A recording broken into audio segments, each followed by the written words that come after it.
www.attableek.com, the reviver of Iman. الحمد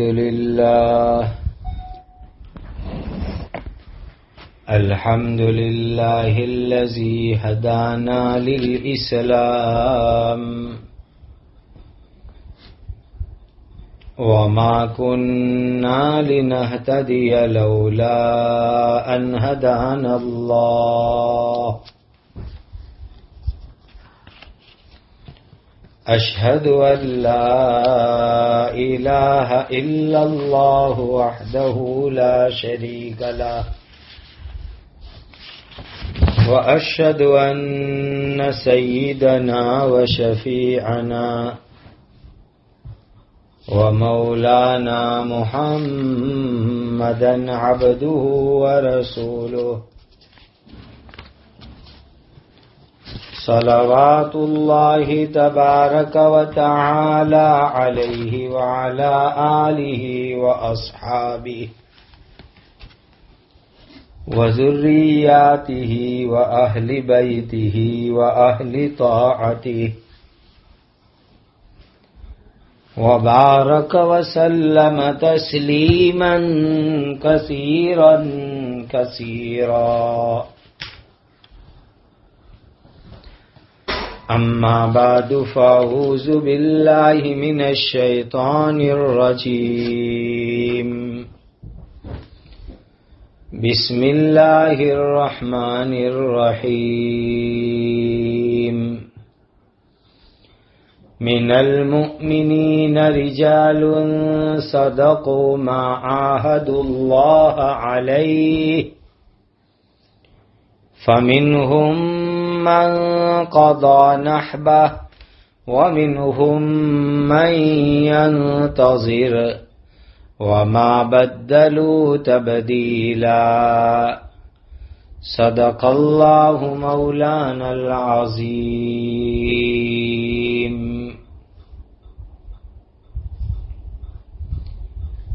یہ دوسری مجلس ہے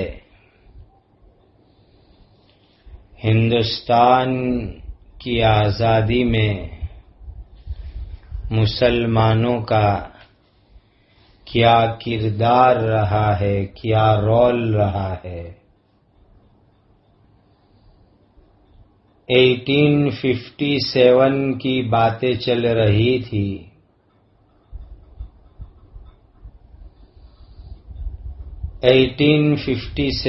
میں انگریزوں نے دلی شہر کے اندر مسلمانوں کے اوپر اتنا بڑا ظلم کیا کہ پوری دلی شہر میں ہزاروں کی تعداد میں مسلمان قتل کیے گئے. جو زندہ بچ گئے ان کو کیمپوں میں آسرا لینا پڑا.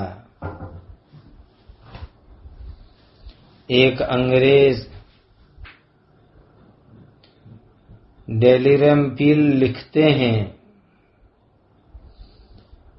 کہ دہلی شہر میں 1857 کے بعد تقریباً 1000 مسلمان باقی رہے تھے.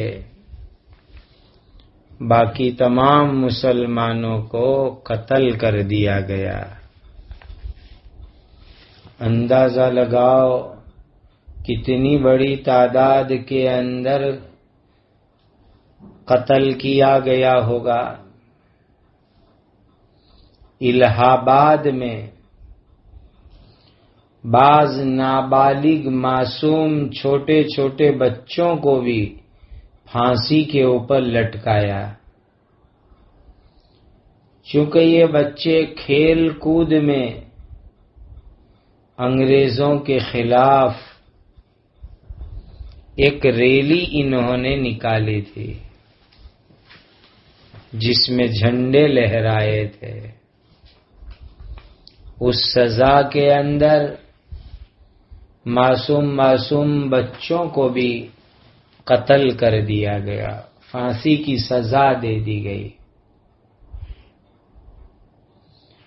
تھامسن نام کی ایک انگریز اپنی بک میں لکھتے ہیں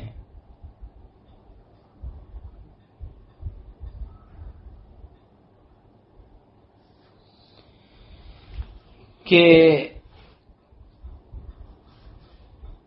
قیدیوں کو، مسلمان قیدیوں کو باندھ کر کے، ننگا کر کے زمین پر سلایا گیا تھا، سر سے لے کر پیر تک پورے بدن کے اوپر تانبے کے سلیوں کو، تانبے کی سلاخوں کو گرم کر کے داغ دیے گئے تھے۔ وہ مسلمان بیچارے تڑپ رہے تھے، تو مجھے یہ بہتر لگا کہ پستول سے، بندوق سے گولی مار کر کے ان کو ختم کر دوں، تاکہ یہ بیچارے اس تکلیف سے چھٹکارا پا لے وے۔ اندازہ لگاؤ کہ کیسا خطرناک ظلم ہوا ہوگا۔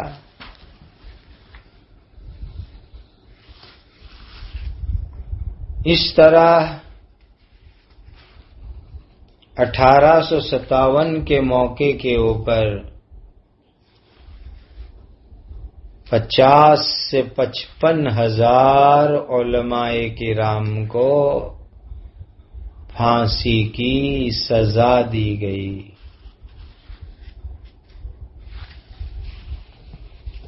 اور 4.5 سے 5 لاکھ تک مسلمانوں کو قتل کیا گیا۔ کتنا بڑا ظلم کیا گیا ہوگا، اندازہ لگائیے۔ واسکو ڈی گاما جو پورتگال کے تھا، وہ 1498 عیسوی کے اندر کالی کٹ سب سے پہلے آیا تھا۔ 1601 عیسوی میں ایسٹ انڈیا کمپنی کا سب سے پہلا اسٹیمر ہندوستان آیا۔ 101 انگلینڈ کے تاجروں نے، ویپاریوں نے 30,000 پاؤنڈ جمع کر کے ایسٹ انڈیا کمپنی کو قائم کیا تھا۔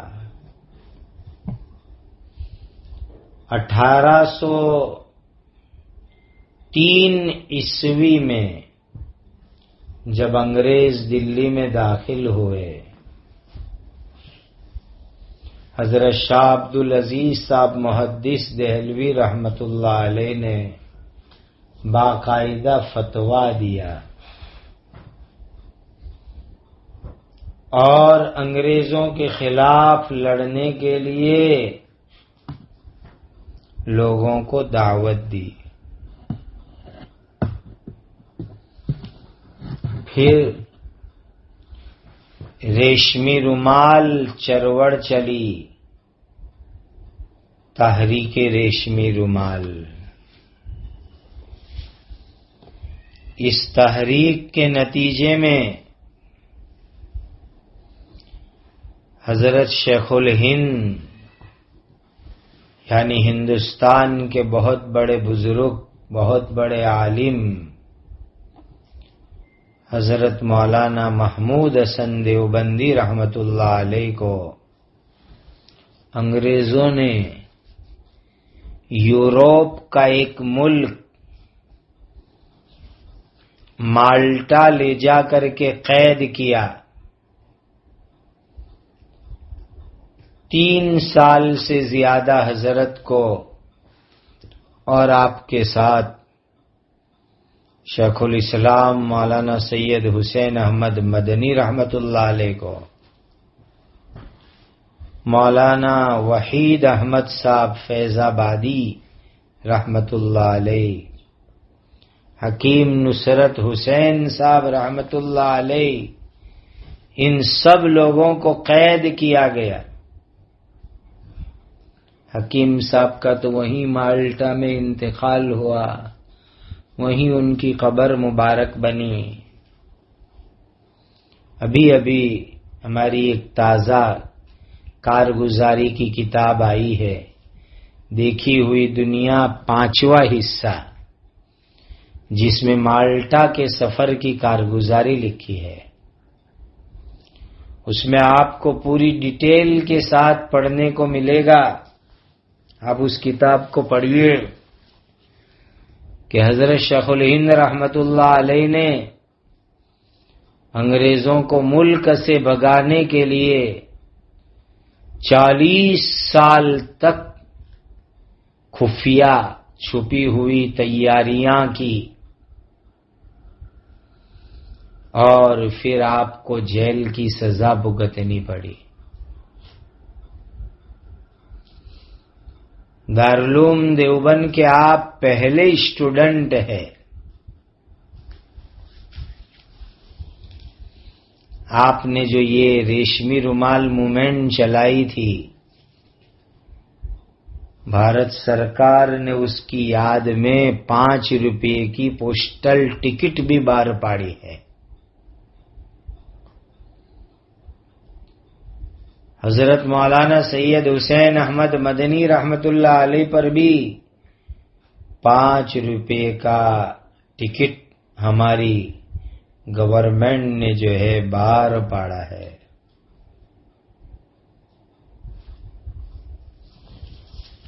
اس طریقے سے 1919 کے اندر جمعیت علماء ہند قائم ہوئی، اور جتنی بھی آزادی کی موومنٹ، چروڑ، تحریکات چل رہی تھی، اس کو جمعیت کے پلیٹ فارم سے پھر باقاعدہ آگے بڑھایا گیا۔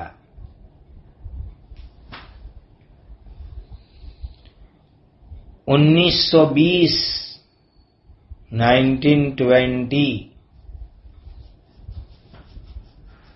اسہکار چروڑ، ترک موالات،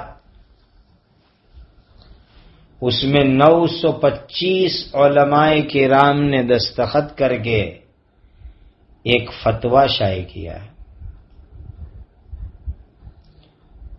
مولانا محمد علی جوہر، مولانا ابوالکلام آزاد رحمت اللہ علیہ، ان لوگوں نے انگریزوں کی پروڈکٹ، انگریزوں کی بنائی ہوئی چیزوں کا بائیکاٹ کرنے کا اعلان کیا، جس کی وجہ سے انگریزوں کو نقصان ہونا شروع ہوا۔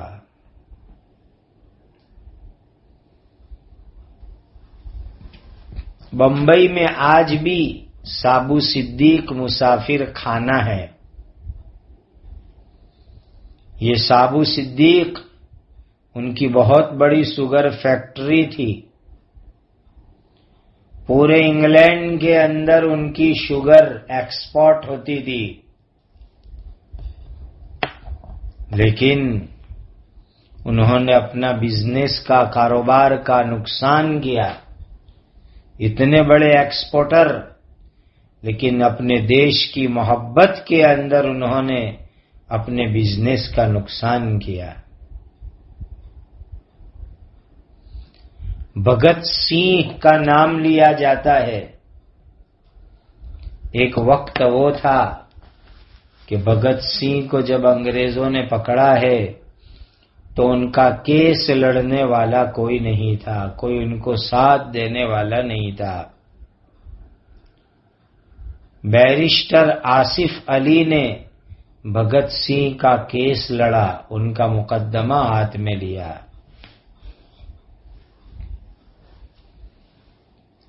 سب سے پہلے جرنالسٹ، پترکار میر باقر، وہ مسلمان تھے، ان کو ملک کی آزادی کے لیے انگریزوں نے پھانسی کی سزا دی۔ جرنلزم کی دنیا میں جرنلسٹوں کے اندر سب سے پہلے پھانسی پر چڑھنے والے ملک کی آزادی کے لیے ایک مسلمان جرنلسٹ تھے، میر باقر۔ آج جو یہ نعرہ دیا جاتا ہے انقلاب زندہ باد، یہ مولانا حسرت موہانی رحمت اللہ علیہ کا دیا ہوا یہ نعرہ ہے۔ جے ہند کا جو نعرہ لگاتے ہیں یہ عابد حسن رحمت اللہ علیہ کا دیا ہوا نعرہ ہے۔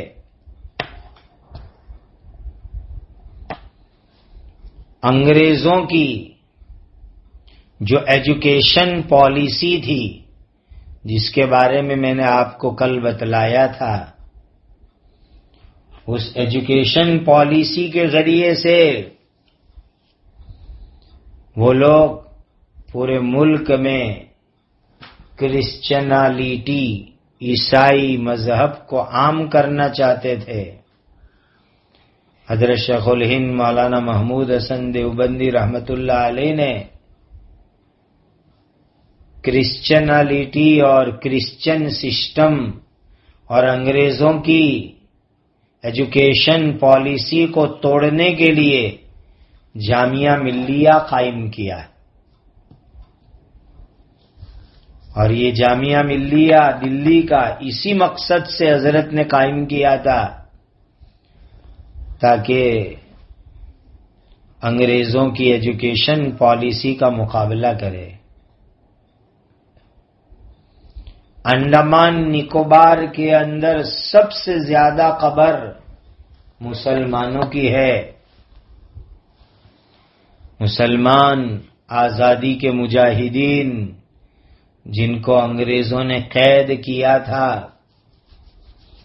وہیں پھانسی کی سزائیں دی گئی، یا یہ کہ وہ بیچارے بھوکے پیاسے بیماریوں میں انتقال کر گئے۔ آج ہمارے ملک میں کوئی بڑا خطرناک ہوتا ہے تو اس کو پکڑنے کے لیے اس کے سر پر انعام ڈکلیئر کیا جاتا ہے۔ حضرت مولانا احمد اللہ رحمت اللہ علیہ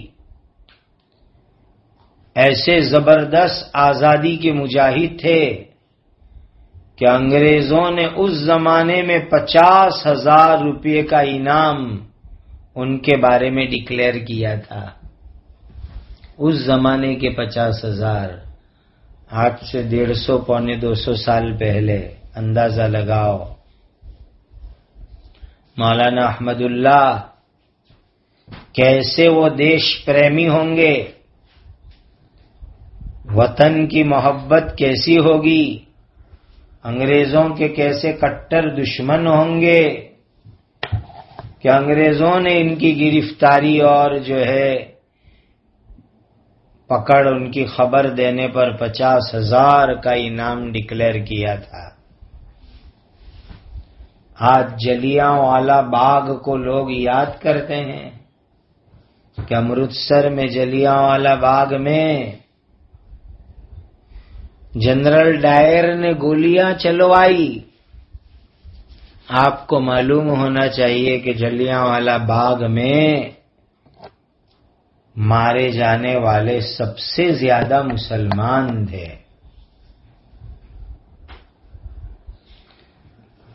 موہن داس کرم چند گاندھی جب ساؤتھ افریقہ میں تھے تو ایک مسلمان کے کالج کے اندر آپ نے بیرسٹری کی، اور وہاں سے آنے کے بعد مولانا محمد علی جوہر، مولانا شوکت علی دونوں کے ساتھ مل کر انہوں نے کام شروع کیا، اور ان کو مہاتما کا پیارا لقب حضرت مولانا عبد الباری فرنگی محلی رحمت اللہ علیہ نے دیا۔ تب سے وہ مہاتما گاندھی کے نام سے مشہور ہوئے۔ آپ کو ایک اور عجیب بات بتاؤں، کانسٹیٹیوشن آف انڈیا، بھارت دیش کا بندھارن، دستور ملک کا دستور، جو ایک دستور بنانے والی اسمبلی نے تیار کیا، اسمبلی آف کانسٹیٹیوشن، بندھارن بنانے والی سبھا، ڈاکٹر بھیم راؤ امبیڈکر، انہوں نے بھارت کا بندھارن تیار کیا۔ وہ دلت ہونے کی وجہ سے الیکشن ہار گئے، تو 1946 کے اندر بنگال کے ایک مسلم سنستھا نے ڈاکٹر بھیم راؤ امبیڈکر کو اپنا کینڈیڈیٹ بنایا، اپنا امیدوار بنایا، اور وہ بھی مسلم علاقے سے ان کو الیکشن لڑوایا، جس سے ڈاکٹر بھیم راؤ امبیڈکر الیکشن جیت گئے اور کانسٹیٹیوشن کمیٹی کے اندر وہ آگے بڑھے اور ان کو کانسٹیٹیوشن لکھنے کا موقع ملا، جو کانسٹیٹیوشن کے اوپر آج ہمارا ملک چل رہا ہے۔ 1942 جب انگریزوں کے سامنے بڑی چروڑ چلی، بھارت چھوڑو، تو یہ بھارت چھوڑو موومنٹ کا نعرہ دینے والے بمبئی کے یوسف موہر علی تھے، جنہوں نے 1942 کے اندر بھارت چھوڑو کا نعرہ لگوایا۔ سائمن کمیشن جب آیا تو سائمن گو بیک، سائمن واپس جاؤ، اس کا نعرہ بھی یوسف موہر علی نے لگوایا۔ کلکتہ کے اندر ایک حاجی عثمان تھے، 1920 تک کلکتہ کے اندر جتنے بھی اسکول، جتنے بھی کالج تھے، سب انہی کے بنائے ہوئے تھے۔ انہوں نے اپنا پورا خزانہ ملک کی آزادی کے لیے کھول کر کے رکھ دیا۔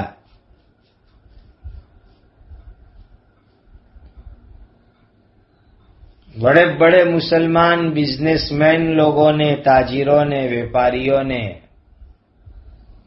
بہت بڑی تعداد کے اندر ملک کے لیے قربانی دی۔ آج قطب مینار، تاج محل، آگرہ کا قلعہ، فتح پور سیکری کے اندر اور تاج محل، جھومتے مینارے احمد آباد کے، احمد آباد کی سیدی سید کی جالی پوری دنیا دیکھنے کو آتی ہے۔ سب سے زیادہ ہمارے دیش کو فوریکس، فورین کی کرنسی تاج محل وغیرہ کے ذریعے سے ملتی ہے۔ یہ سب چیزیں مسلمانوں نے بنائی، مسلم حکمرانوں نے بنائی، مسلم بادشاہوں نے بنائی۔ دیکھو، مسلمان بادشاہ جنہوں نے اس دیش کے اوپر حکومت کی، چاہے لودھی خاندان ہو، گھوری خاندان ہو، تغلق خاندان ہو، سعید خاندان ہو، گلمان خاندان ہو، اخیر میں مغل خاندان ہو، مغل پہلے بھی آئے تھے پھر اخیر میں بھی آئے، ان سب لوگوں نے ایک جو بہت بڑی وفاداری کا کام کیا، عجیب و غریب وفاداری، دیش پریم، کہ انہوں نے بھارت دیش کو ڈیولپ کیا۔ یہ مغلائی آئٹم جو ہمارے دیش کے اندر ایک بڑی عجیب و غریب آئٹمس ہے مغلائی، یہ مغلوں کی دین ہے، اور ان کی بڑی خوبی ہے کہ انہوں نے ہمارے دیش کو ڈیولپ کیا۔ دیکھو ہمارا کوہ نور ہیرا لندن میں ہے، وہاں کی رانی کے تاج میں ہے۔ یہ جتنے بھی مسلم راجا مہاراجا لوگ آئے، آپ بتلا سکتے ہیں کہ کوئی یہاں سے ہیرا جواہرات وغیرہ لے جا کر کے مکہ میں مدینہ میں رکھا ہو؟ ایک نمونہ بھی نہیں بتلا سکتے۔ اسی ملک کے اسی دیش کے وفادار ہو کے رہے، اور بھارت دیش کو انہوں نے ڈیولپ کیا، آباد کیا، یادگاریں بنائی۔ یہ بہت بڑی خوبی کی بات ہے۔ آپ کو پیرس میں، فرانس میں، لندن میں، وہاں کے میوزیموں میں ہمارے دیش کی چیزیں ملے گی کہ برٹشر لوگ جو یہاں سے دولت، سونا، چاندی، لکڑا، بہت ساری چیزیں لے گئے، ایک لمبی چوڑی ہسٹری ہے، اور ہماری بڑی بڑی انوکھی عجیب غریب چیزیں، ہاتھ سے لکھی ہوئی بکس، وہ سب چیزیں آپ کو انگلینڈ کے میوزیموں میں دیکھنے کو ملے گی۔ پورتگیز لوگ، ڈچ لوگ جو لے گئے، وہ آپ کو پرتگال کے اندر لزبن میں میوزیم کے اندر ملے گی، پیرس کے اندر دیکھنے کو ملے گی۔ فرانسی لوگ جو لے گئے، یہ ہمارا پونڈیچیری، یہ تو بہت بعد تک فرانس کے قبضے میں رہا۔ ہمارا دیو دمن گوا بہت بعد تک پورتگیز لوگوں کے قبضے میں رہا، لیکن ایک ایگزامپل بھی ایسا نہیں بتلا سکتے کہ یہ جتنے بھی مسلم راجا لوگ آئے، انہوں نے آ کر یہاں سے لوٹ کر کے کوئی چیز لے جا کر کے مکہ میں، مدینہ کے اندر رکھی ہو۔ سب کچھ اسی دیش کو ڈیولپ کرنے کے پیچھے لگایا۔ یہ ان کا بہت بڑا دیش پریم، بہت بڑی ملک کے ساتھ محبت اور وفاداری کی بات ہے۔